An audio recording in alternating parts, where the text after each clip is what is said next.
This week's astrology is very sun related. And the sun, of course, is all about you and who you are. So I shared recently that I went traveling across the world.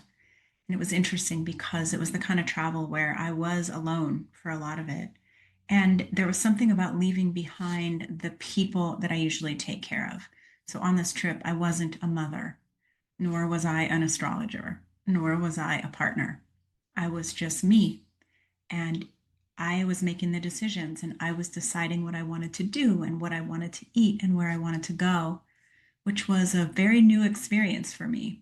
And even when I met up with the group, it was a great group because I didn't feel like I needed to move into any of my roles, any of the versions of me that I usually end up falling into when I'm around people. And it gave me the opportunity to get to know who I am on a different level, to get to explore what would I choose in this situation?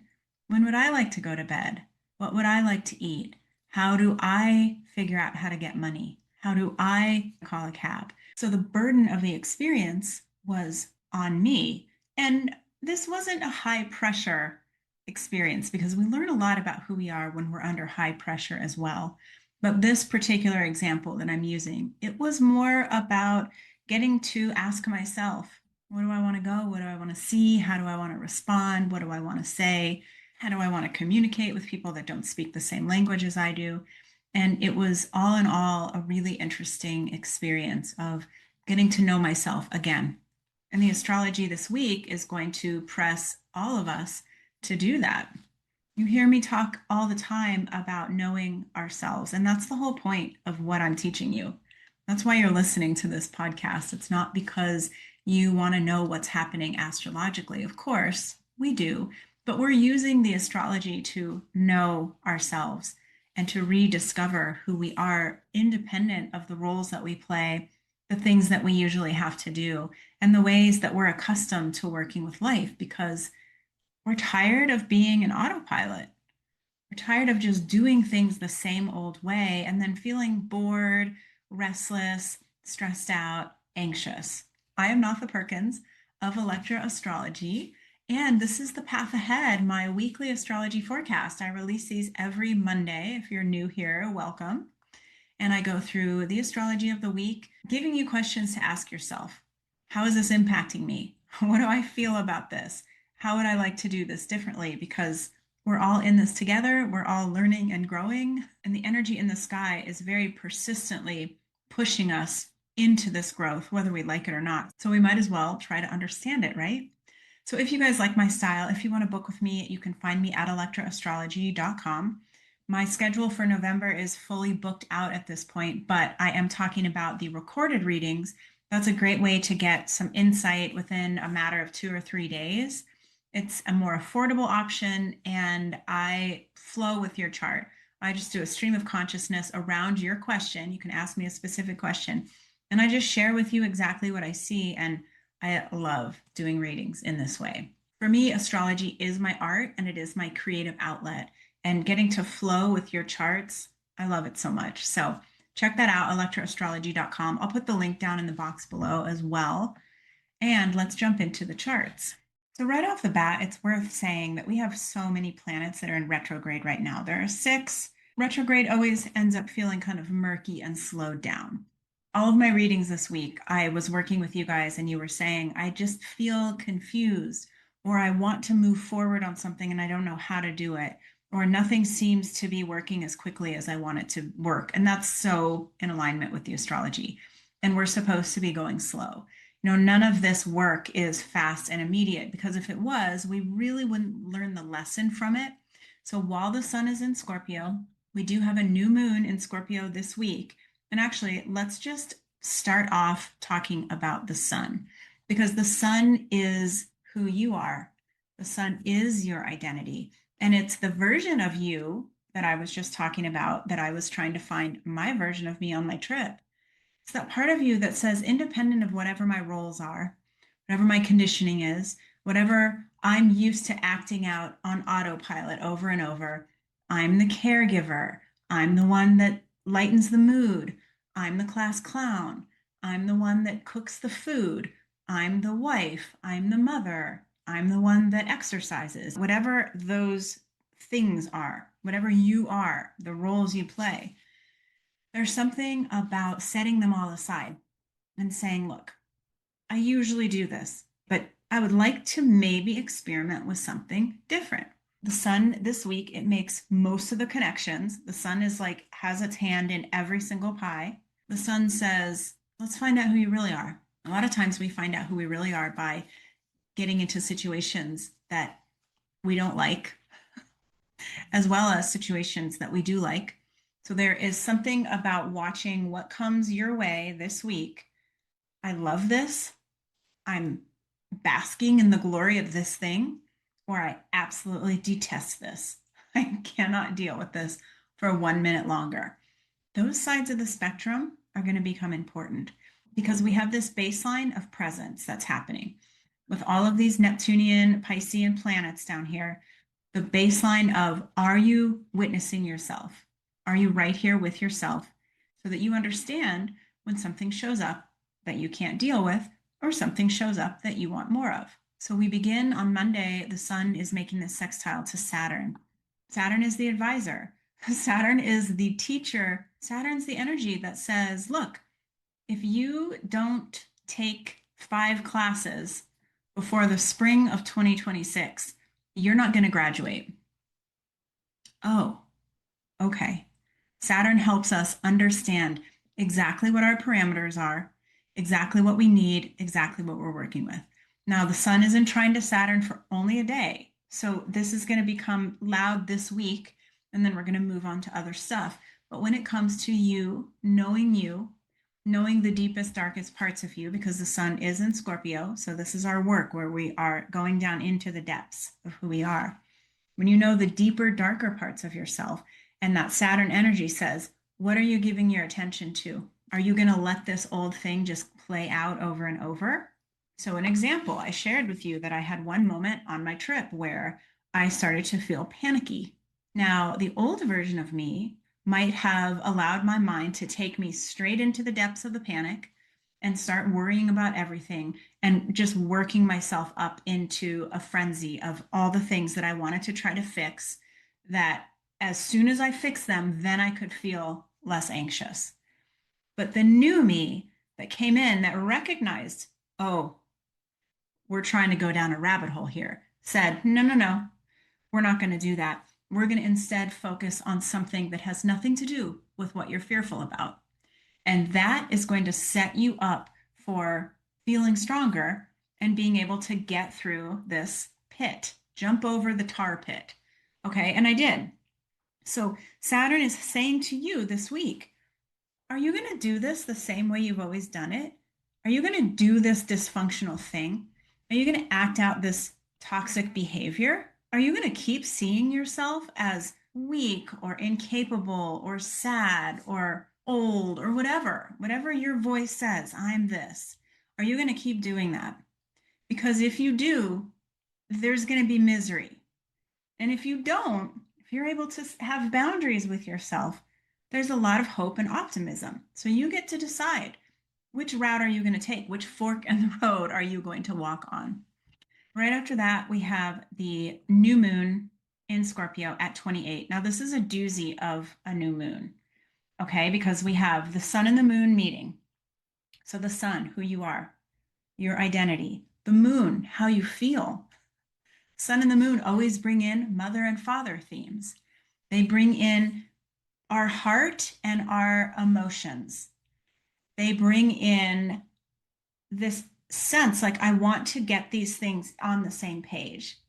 I want to feel complete within myself. That's what a new moon always does. It asks us, do we feel complete? Is our emotional experience in alignment with our heart? Are we acting out old patterns that came from our mother and our father? And if so, maybe we don't want those patterns anymore. Or maybe we need to rest into some of the more loving parts of what we learned from our mother and father lineage. And we also have Mercury in retrograde right here in the middle of that party. It's also at 28 degrees of Scorpio. Mercury is the mind. It's in the same bed as the king and the queen, the messenger. Okay, so imagine Having a messenger in your bed is not very relaxing. The mind is also the mind. Lots of overthinking, lots of minutia, lots of ruminating, and getting caught up in things that bring in fear. Mercury in retrograde in Scorpio might have you revisiting fearful things. So, back to my moment on my trip where I started off worrying that the flight home was 10 hours long and hoping that the 10-hour long flight wasn't too miserable. And then it spiraled. What if the plane is late? What if I miss the connection? What if I get stuck here? And I was jokingly saying to another friend the other day that I must have gotten trapped on another continent in a past life because the idea of not being able to get home, being stuck with a massive ocean between myself and home, is something that is illogically scary to me. Okay, so my mind was definitely in that Scorpio fear spiral. So we have Mercury in retrograde. Now it's in the sign that goes easily to fear, just Scorpio. So we really have to look this week at the heart, the way that we're processing our emotions, our inner king and queen, and how our mind wants to impact the king and queen. Our mind wants to affect the way our heart feels. Our mind wants to override what our heart feels. And our mind goes in and messes with our emotions, okay? Exacerbates the emotional response. So the emotional response is not always accurate. And the mental thoughts are not always accurate. But what is always accurate is your heart. So in this case, the king trumps, the king wins. So paying the most attention to the heart, taking those deep breaths into your heart and saying, who am I now? Am I strong? Am I capable? Have I done hard things? Have I parented? Have I had success? Have I bought and sold things? Have I had relationships that have failed and relationships that have thrived?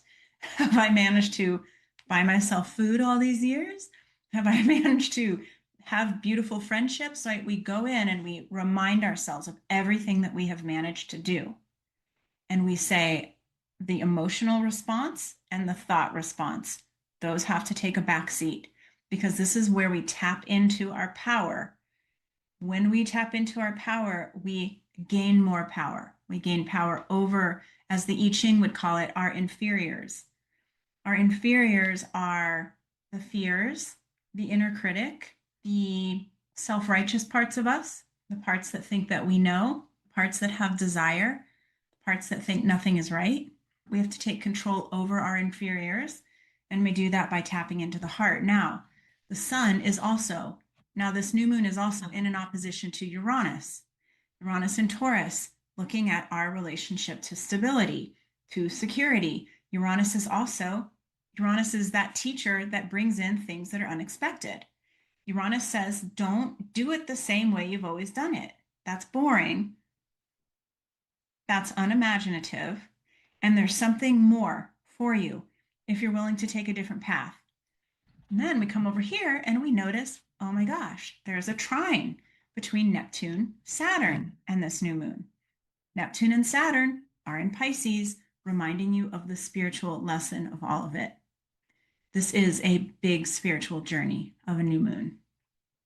And this is where the more in touch with yourself, the more in that present moment, the more ability to see yourself accurately, not through the lens of everybody that's around you and the roles that they've assigned you, not through the lens of your conditioning, but really seeing yourself as an extension of something greater than you, tapping into that which is outside of you, that is spiritual in nature. When you're running into the fear spiral, when you're having the emotional reactivity, when you know that something new has to happen and you're feeling fearful and you don't know how to do that because it conflicts with your sense of safety, where do you go? You go into the Pisces energy, which is, okay, I don't know what to do. God, universe, higher power, true nature, please help me.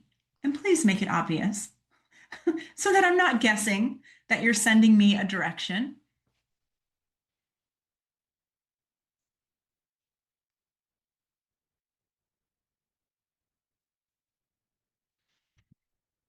I want to talk about the fact that all these planets are in high degrees.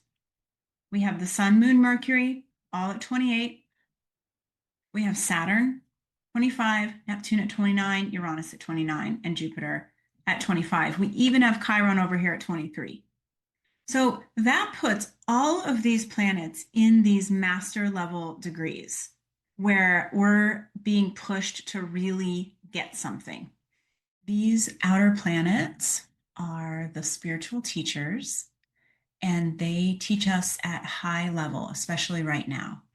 Pluto being at 1 degree, Pluto is teaching us some basics. But all of the rest of these planets at 25 degrees or higher, they're the planets that are pushing you to really know what you're doing. So, taking the information, the teachings, the wisdom, the downloads, the insight into self, everything that you've learned up until this point, and putting it into practice. So, an example when we talk about math, and these are things that you are going to use every single day. So, you're not practicing on abstract concepts. It's not like a trigonometry class where you have to learn this thing and you'll never go back to it. This is like the basic arithmetic, but at a higher level. So, this is an example. I don't know whether this was an amazing move on the part of my fifth grade teacher or a really torturous move. But the way that she had us learning the multiplication tables is that we would have to stand in front of the class every Friday and recite 1 through 12 times 12. So 1, 2, 3, 4, 5, 2, 4, 6, 8, 10, 3, 6, 9, 12, 15, except we'd have to take every number from 1 to times 12. And we had to do it in 2 minutes or under. And if we couldn't get there, we had to sit down and start again next Friday. Once you got there, you could sit down and you never had to get back up and do it. So I remember that being a really nerve-wracking part of my experience. And I learned those multiplication tables, and guess what? I use them every single day, whether I'm figuring out a sales price or a tip. This is what we're doing now. This is take what you know and learn it really well, and then prove that you know it time. And, it's nerve wracking and it can be kind of boring and it can feel like I don't want to be sitting here working on this again. This feels very flat. And there are other things, more interesting things, seductive things out there that I would rather be doing. And yet there's something important about sticking with it and doing this work. Now, when we're talking about the work of being, of noticing, of being in the present moment, of connecting in with that which is greater than you, which really is the grease that takes us through this. Of course, we're here doing human things, but essentially we're trying to remember our spiritual lineage. At least if you're listening to this teaching, you are. Not everybody is on the planet doing that, but you are. And so, in remembering the spiritual lineage, it's this call to keep coming back, trusting in what is coming to you, and remembering that a lot of times spiritual work is really boring. It's not that glamorous. You hear people that are doing ayahuasca and they're having these huge awakenings and heart opening and transcendent and psychedelic. And like, yeah, that's great. That's a very small part of the spiritual awakening process. Very small. The bigger part of the spiritual awakening process is in learning to just be, learning to be with what's here, no matter what. I mentioned this in my newsletter this week. I was sitting outside, gorgeous November morning, dappled golden light, drinking my hot tea, having a great conversation, just really feeling into the beautiful energy of the morning. Ah, yes, I'm in the present moment. It's so wonderful here. And then the wind starts to blow. And if you guys know me, you know I hate wind. I can't deal with wind. And it was like, why did the wind have to come and ruin my present moment? Here I was enjoying myself, and now I can't. And that is present moment work. We're here with whatever is here. And a lot of times it's not that pleasant. It is a little uncomfortable or a lot uncomfortable. And yet, when we can just stay with it and be with what is here, there's a lot of power in that. Not only do we learn to tolerate discomfort so that we don't spiral off the deep end. Like, look how many people in your life, as soon as there's some discomfort, they're snapping at somebody. They're demanding that somebody fix their problem. I want to see a manager. They are blaming. Well, if she hadn't have said that, then this wouldn't be happening. They're discharging. It's like they have to discharge the discomfort. And usually when we're discharging discomfort, we're sliming other people. And we don't want to be doing that. Mostly because why? What's the point? I might have shared this last week, but when I was traveling with such a lovely group of people. Honestly, I don't know that I've ever been with a group of people where everybody was so chill and pleasurable to be with. Usually there's at least one person in the group that is that difficult person. Everybody was very relaxed. And it helped me to be really relaxed. Nobody was discharging discomfort. It didn't mean that we weren't bumping up against our moments of stress, of like wanting the present moment to be different, but nobody was acting it out. Nobody was complaining and moaning. Everybody was just, okay, it is what it is. Oh, it's raining. Okay. Oh, it's super beautiful. Okay. Oh my God, it's really hot. Okay. Such a beautiful study of just being in the present moment.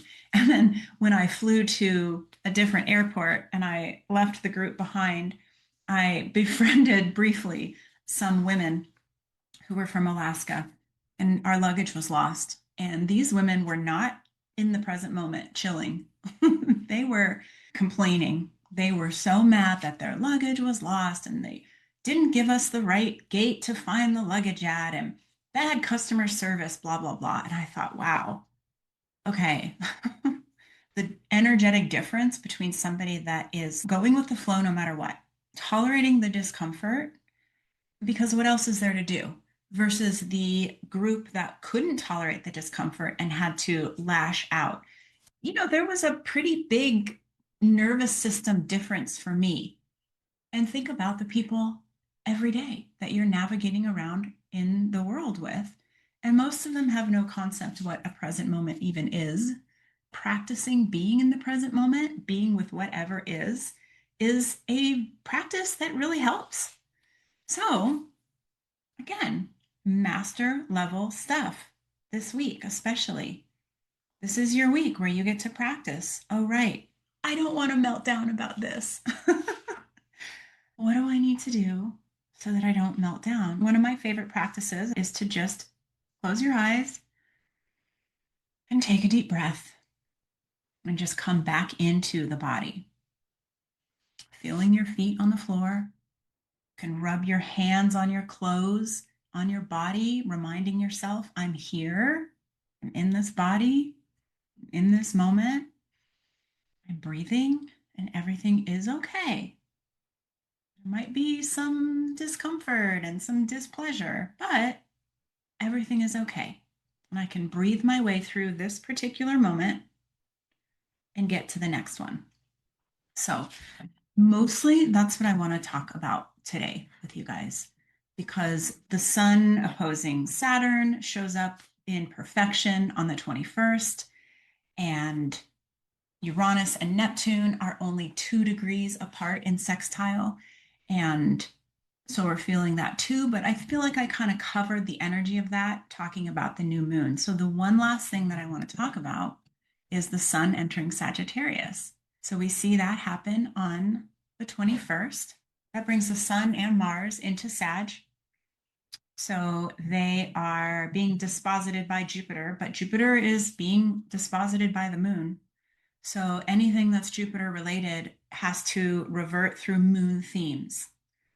So when the sun moves into Sagittarius this year, we are looking not only at the bigger perspective, all of the moving parts. We're not getting mired in the details, but what is going to hold us back from that are emotional reactions. So your emotions can keep you mired in the details. So the example that I gave you of the women from Alaska, our luggage was missing. We're in a country where nobody speaks English, and their emotions were like, oh my God, what if our luggage is lost? We're freaking out. And they were limited. They couldn't see the bigger picture, which was, hey, we're going to figure it out. The luggage has to be here somewhere. An entire plane load of people just got off, and they must have found their luggage. Like we will figure this out, which is what Sag always says. Great, I'm a problem solver, I'm a troubleshooter. Let me use my mind to help figure out and solve the problem. So you want to be watchful this month as the sun moves through Sag, that your big emotional reactions, your emotional reactivity, that fear of like, oh my God, what if my needs aren't going to be met? That can block you from using that beautiful perspective that the sun in Sagittarius is teaching us about. All right. Well, I hope that this was helpful, and I shall see you all next week.